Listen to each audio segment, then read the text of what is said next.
बिस्मिल्लाहिर्रहमानिर्रहीम। दोस्तों, दो मियाँ बीवी जो 10 साल से साथ में रह रहे हैं, खा रहे हैं, पी रहे हैं, बहुत अच्छी हंसी खुशी की जिंदगी गुजर रही है, मगर अचानक क्या हादसा हो गया, क्या मनहूसियत छा गई कि किसी बात पर गुस्सा आ गया, दोनों का आपस में झगड़ा हो गया, एक दूसरे की शक्ल देखने को तैयार नहीं। यहाँ तक कि दोनों ने अपने लिए वकील तय कर लिए और वकील के पास बीवी ने शौहर की, शौहर ने बीवी की बहुत सारी बुराइयां बयान करना शुरू कर दी।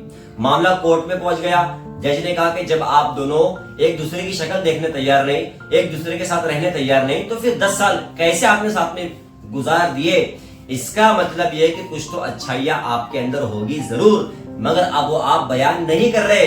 जब झगड़ा हो गया और गुस्सा आ गया तो वो जितनी खूबियां और अच्छाइयां थी वो खत्म हो गई, उसको बयान करने के लिए तैयार नहीं।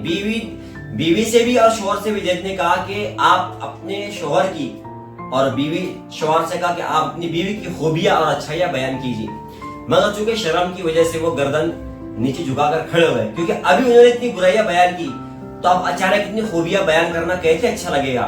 जज ने एक तरकीब निकाली और वकीलों से कहा कि इनके पास एक पेपर और पेन दीजिए।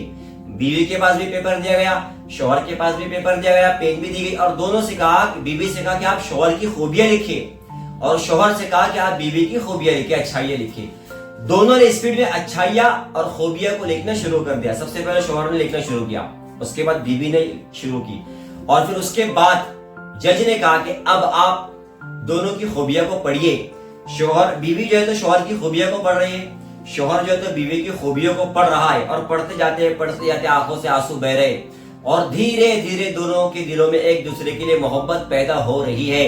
और ऐसा करने के बाद वो झगड़ा जो पिछले कई दिनों से चल रहा था, एक दूसरे को देखने तैयार नहीं थे, एक दूसरे से बात करने को तैयार नहीं थे, शक्ल देखने तैयार नहीं थे, अब वो झगड़ा ही खत्म हो गया।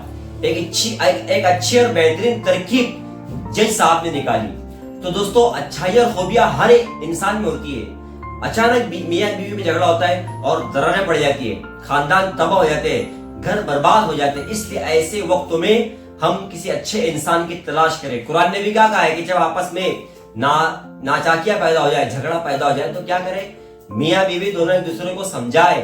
अगर नहीं माने तो क्या करो? आप अपना बिस्तर अलग कर दो। फिर भी नहीं माने तो क्या करो? अपने आपस के अच्छे रिश्तेदारों के जो जिम्मेदार हो उनको बीच में डालो। 4 लोग इधर के, 4 लोग वहां के, दोनों एक दूसरे को समझाने की कोशिश करें।